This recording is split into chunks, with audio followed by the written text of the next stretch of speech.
Hello students, हम nature and purpose of business पढ़ रहे थे। तो हमारा फर्स्ट ऑब्जेक्टिव हो गया था इकोनॉमिक ऑब्जेक्टिव। सेकंड हमें बात करनी थी सोशल ऑब्जेक्टिव। तो बिजनेसमैन की जरूरत होती है कि वो अपने इकोनॉमिकल ऑब्जेक्टिव के साथ साथ सोशल ऑब्जेक्टिव भी प्रोवाइड करे। अब सोशल ऑब्जेक्टिव क्या है? सोशल ऑब्जेक्टिव का मतलब वो सारे ऑब्जेक्टिव जो हम समाज के लिए करें, जो हम सोसाइटी के लिए प्रोवाइड करें। प्रॉफिट आप सोसाइटी से ही अर्न करोगे ना, तो उसके लिए भी हमारे कुछ उद्देश्य होने चाहिए और जिससे हम टाइम टू टाइम फिलअप कर सके। फर्स्ट जैसे हमारा supply of desired quality of product. Supply of desired quality का मतलब कि अब जो हमारे यहाँ पर जितने भी कंज्यूमर्स हैं वो प्रोडक्ट के बारे में बहुत नॉलेजेबल है, तो उन्हें जैसे प्रोडक्ट की चाहिए क्वालिटीज उसे हमें एक प्रॉपर प्राइस में प्रोवाइड करें। जैसे एग्जांपल के लिए मैं ले लूं, आज हर कंज्यूमर को पता है डिफरेंट काइंड्स ऑफ कौन कौन सी कंपनीज मार्केट में रन कर रही है, कौन कौन सी कंपनी ज्यादा अच्छी, कौन सी खराब है।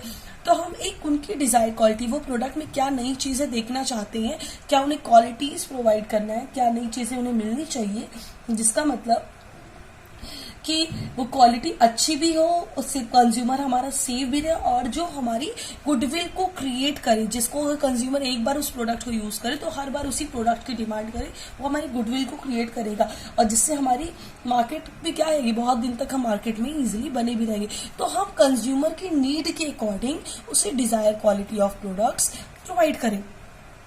सेकेंड है हमारा avoidance of unfair trade practices. हमें ये अनफेयर ट्रेड प्रैक्टिसेस को अवॉइड करना चाहिए, जैसे ब्लैक मार्केटिंग हो गई, ऑल्टरेशन हो गई, होल्डिंग हो गई, ओवर चार्जिंग हो गई। तो ये सारी चीजें हमें हटाना चाहिए। या फिर मैं ये भी कहूँ कि एडवर्टीजमेंट, जो हम रियल एडवर्टीजमेंट नहीं दिखाते, वो भी एक अनफेयर ट्रेड प्रैक्टिस का ही पार्ट होती है कि हम लोगों को बताते कुछ और है और एग्जैक्ट मार्केट में सेल कुछ और करते। तो हमें लोगों को ट्रुथ बेसिस पर चीजों को सेल करनी चाहिए। पैसे ओवर चार्जिंग नहीं करनी चाहिए। जब हम सप्लाई कर रहे हैं गुड्स की, तो हम एक रीजनेबल रेट लें, और रीजनेबल रेट लेने से क्या होगा, हमेशा लोग हम ही से प्रोडक्ट खरीदेंगे। अगर हम रीजनेबल रेट नहीं लेंगे तो लोग हमसे प्रोडक्ट खरीदना बंद कर देंगे। या फिर ब्लैक मार्केटिंग, हमने बहुत सारे प्रोडक्ट बना के अपने यहाँ पे वेयर हाउस पर स्टोर करके रख लिया, लोगों को सप्लाई नहीं कर रहे, लोग ज्यादा डिमांड कर रहे हैं मार्केट में, लेकिन हमने क्या किया, बना के प्रोडक्ट वेयर हाउस में सेव कर दिया। अब जब हम प्रोडक्ट को, जब ज्यादा डिमांड और डिमांड बढ़ती जाएगी, हम रेट बढ़ाकर मार्केट में सप्लाई करेंगे। तो हमें ब्लैक मार्केटिंग नहीं करनी चाहिए। ये सारी हमारी अनफेयर ट्रेड प्रैक्टिसेस में आती हैं। तो किसी भी बिजनेसमैन को इस चीज को अवॉइड करनी चाहिए कि वो कम से कम अनफेयर ट्रेड प्रैक्टिसेस करे, उसे हमेशा सही चीजों को करना चाहिए। अब थर्ड है हमारा एम्प्लॉयमेंट जनरेशन, कि हम एम्प्लॉयमेंट जनरेट करें। जिस जगह पर हम काम कर रहे हैं सोसाइटी, वहां के एलिमेंट्स को ले, जिससे कि लोगों के पास पैसे आए। अगर हम एम्प्लॉयमेंट जनरेशन कैसे होगा, हमने अपने फॉर्म लगाई, अपनी मैन्युफैक्चरिंग यूनिट लगाई, वहां पर लोगों को एम्प्लॉयमेंट दिया।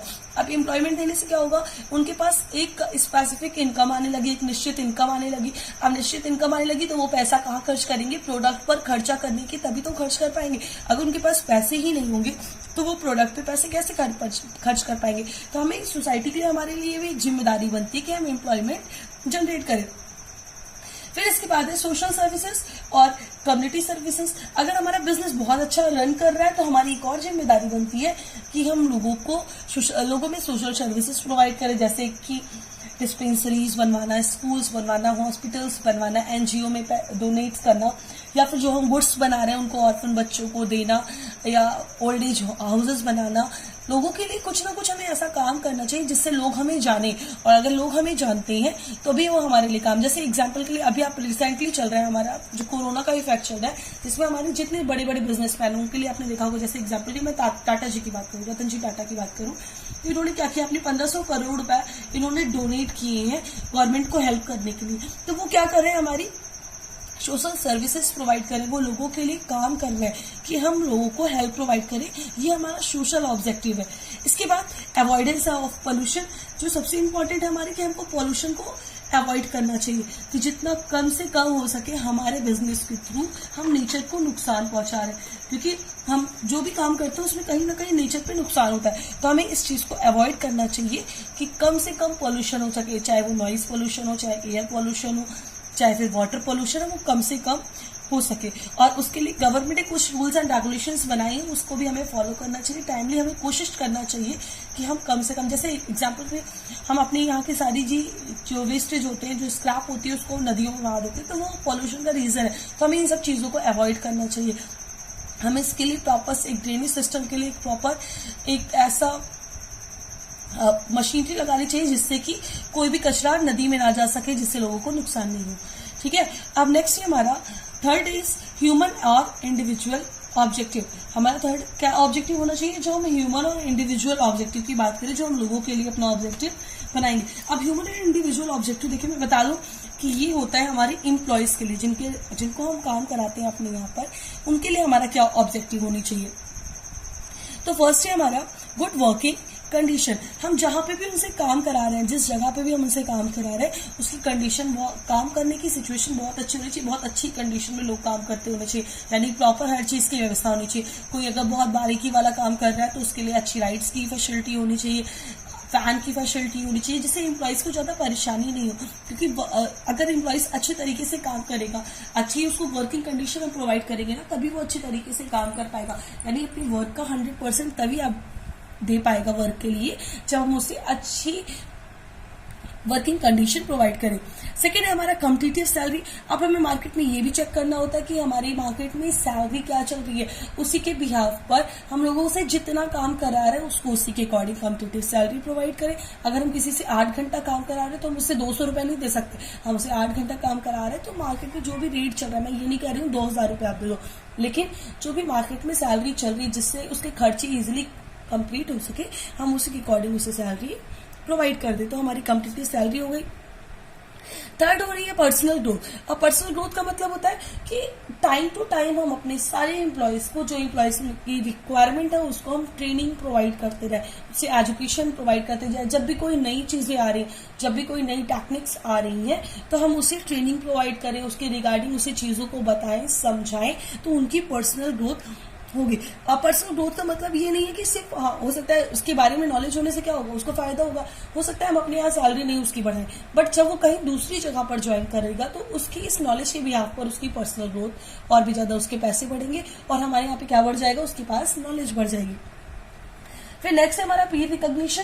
पीयर रिकॉग्निशन का मतलब होता है कि हमेशा एम्प्लॉयज को हमें इंकरेज करना चाहिए कि वो जो भी अपने आइडियाज दे रहे हैं, जो अपनी बातें बता रहे हैं, हमेशा उनकी बातों को सुनना चाहिए। उन्हें अपने डिसीजन मेकिंग में, जो भी हम डिसीजन ले रहे हैं अपनी फर्म्स के रिगार्डिंग, अपनी कंपनी के रिगार्डिंग, उसमें उनकी बातों को सुन के उनके आइडियाज को वेलकम करें, तो वो हमेशा मोटिवेट होंगे और हमारे लिए काम करेंगे। इससे उन्हें लगेगा कि उनकी भी रिस्पेक्ट है। हम रिकॉग्निशन में रिस्पेक्ट की भी बात करते हैं कि उनकी रिस्पेक्ट इनहेंस हो रही है, एम्प्लॉय मोटिवेट होंगे, अच्छा काम करेंगे, इंकरेज हो जाएंगे, तो अपनी कंपनी के लिए लॉयल भी रहेंगे, क्योंकि हम क्या कर रहे हैं, उनकी बातों को भी सुन रहे हैं, उनको सिर्फ एम्प्लॉयज नहीं, as a family member in the firm treat कर रहे हैं, तो वो हमारी प्री रिकॉग्निशन आती है।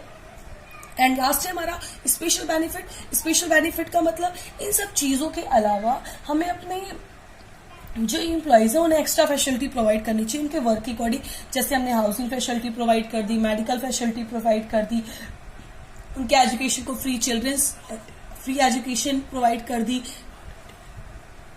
हॉलीडे पैकेजेस प्रोवाइड कर दिया उनके वर्क के अकॉर्डिंग कि जब हम उन्हें वीकेंड पे भेजें, कहीं दूर भेजें उनकी पूरी फैमिली के साथ। तो ऐसी कंडीशन में जब हम स्पेशल बेनिफिट्स देते हैं तो एम्प्लॉय भी हमारा बहुत मोटिवेट होता है। उसे लगता है कि हमारा जो ओनर है वो सिर्फ और सिर्फ हमारे लिए नहीं सोचा, बल्कि हमारी फैमिली के लिए भी सोच रहा है, और इसी बिहाफ पर वो और भी अच्छा काम करने की कंपनी में कोशिश करेंगे।